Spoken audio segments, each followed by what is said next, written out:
once I started, doing drugs, they would send me to go and get drugs. So it was, to me, I thought it was, I'm thinking back then, to me, I think it was normal. Um, because, that's all I grew up knowing. So it was really hard, especially seeing my brothers send me to get drugs, and offer me drugs when I was 12 years old. I was always around a place where I was afraid to go to sleep because I would have cousins trying to touch me, trying to rape me, my own cousins. It was really hard because I didn't feel safe staying nowhere, like at all, not even around my brother. My mom and dad were both addicts growing up. And back then, I guess they didn't know anything about rehab or getting help for their addiction. So growing up, they basically showed us that that was normal. It was normal for us. And over time, my mom and dad, they got out of their addiction, but me and my brothers fell into it. I remember after I had a miscarriage after an IUI attempt when I was 27, and before I had ever abused any drugs. And on the way back from having the DNC after having the miscarriage, I remember saying, like, I don't know what I'll be in life if it's not a mother. My son was born with a heart defect.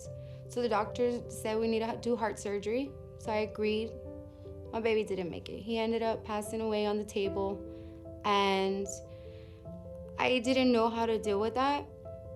Instead of coming home with my son, I came home with a box, just a box.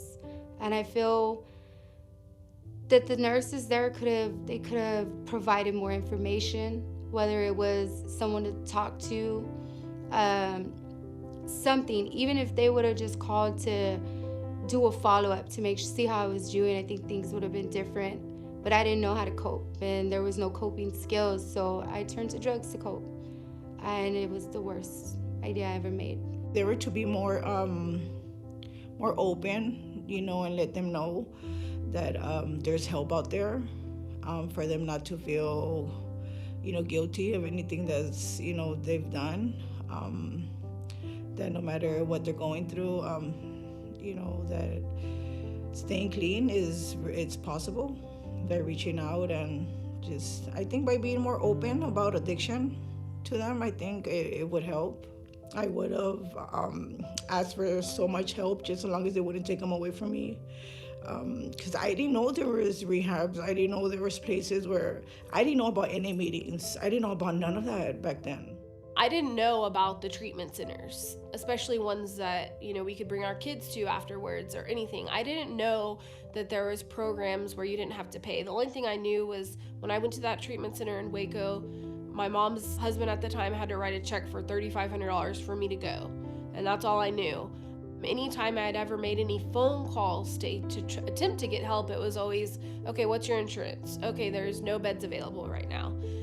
So I think that, when someone Googles treatment help or addiction services, hopefully, more things come up, because a lot of times we call and we are just asked for our insurance right away. So the person at Center for Healthcare Services, she really helped me. When we found out I was pregnant, she could have just sent me home. She just said, I want you to sit down. We're going to find somewhere for you to go. Because I was just sitting there, I couldn't go to detox. I needed to do something. So it was great. But at the same time, I was constantly worried about where were my kids? Were my kids okay? Were my kids going to come that weekend to visit me? Was my mom going to be drunk whenever she brought my son? Was I going to have to be worried about her driving away with them? Was it too hard on their great-grandparents to take care of them? Were they okay? And so I wasn't able to concentrate on myself. When I had my baby, my daughter, and she was in the NICU, and I would go to try and see her, the nurses would make me feel very uncomfortable. They looked down on me, and they didn't see me as a human being. I think they saw me as somebody disgusting that just hurt this little baby. When I did go in the daytime, I would have several nurses that were looking, to make sure they would come over and tell me that I couldn't be touching her, or that I had to let her sleep, when all I wanted to do was hold her. I wanted to talk to her. I wanted to see her open her eyes. And so I knew they were watching me, all the time, because even if I touched her little hand, they would tell me that I couldn't be touching her. I think if they would have just took the time to understand that I was a mother, and I needed help, the baby needed help, and what we could do there just to help the baby, because that was the main focus, not bashing me or making me feel bad, but just to help the baby and whatever the baby needed best. Before my daughter Liana, that's the one that was in the NICU for neonatal abstinence syndrome, I didn't have that experience. I wasn't on drugs with my older daughter when she was born, so they treated me like a normal human being, a normal parent. My daughter came in the room with me. They put her in my arms. I got to hug her and kiss her, and the doctors would tell me how pretty she was.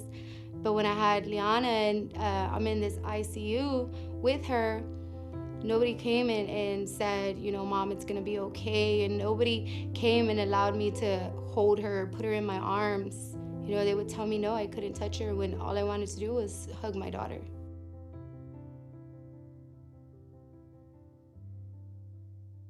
Having them there with me at Casa Mia, I think allowed me to be able to concentrate on and being able to get some more time in my recovery and look at the things that I wanted to do in the future. It helped me to be able to really think of what was going to be best for my kids, whether it was moving back to Kerrville, staying in San Antonio. I think it made the difference in me being able to stay sober as long as I have, because I was just so happy to be able to be a mom while I was in treatment. That's all I needed, a place where I could go and keep fighting for my son, and one day be able to reunite him with me there. I was really grateful, and I'm very glad that there's places like that, because it really helps.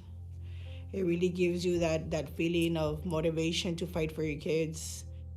I know a lot of the girls that went to Casa Mia, they maybe have never had a house like the house at Casa Mia. They maybe have never had, a place where their kids can sit and watch TV and play. And my kids still talk about the even today, they're like, are we going to go to the big house with stairs? They want us to get a house with stairs, because I've been talking about getting an apartment, and they want a house. I'm like, we can't afford a house with stairs, but today they really want to go there, and they remember the kids, so they still, even as little as they are, remember Casa Mia, and they remember going up and down the stairs and everything about it. They still talk every day about it.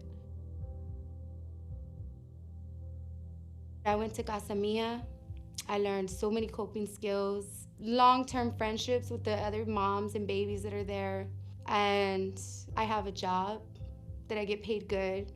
I have my own car. I have an apartment. My little girl's with me, and it's just getting better from there.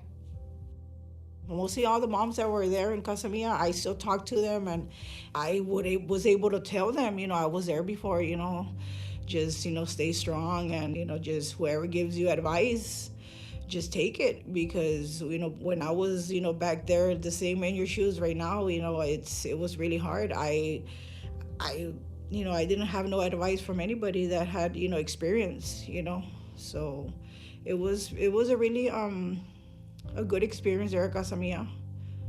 It was good to have girls there with us that, we could relate with, and girls that are moms and that were missing their kids, and that had to leave their kids, or that had lost a child before. I wish others knew that sometimes it's not a choice. Things can happen in our lives, and we don't have the coping skills. It leads us to find a different way of coping, and that coping eventually is drugs, and it just goes downhill from there. When I was in my addiction, I didn't know where to go. I didn't know. That's why I think I stayed in my addiction for so long, because nobody ever said, okay, well, you can go here to get help. I just thought it was something I didn't talk about. So I think if the community was to reach out more to people that are in addiction, it would help people get out of addiction a lot quicker. I want people to know is that there are places out there. There are places out there that you can go that you don't have to leave your kids.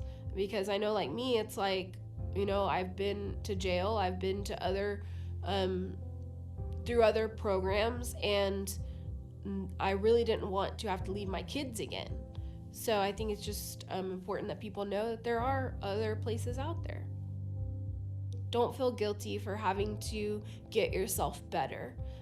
Don't feel don't feel the shame. Don't hold the shame and guilt for the things that you've done. Just be proud that you are gonna get better and that you are gonna be there for your kids.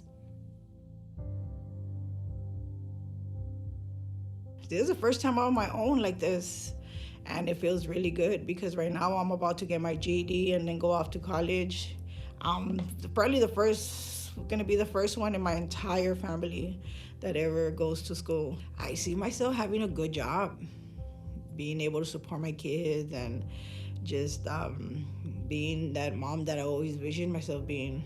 Just going to work, dropping off my kids, going to work, coming back, picking up my kids, going to the grocery store, taking them to the park, helping them with their homework at home, just, being a good mom, being a good, successful mom.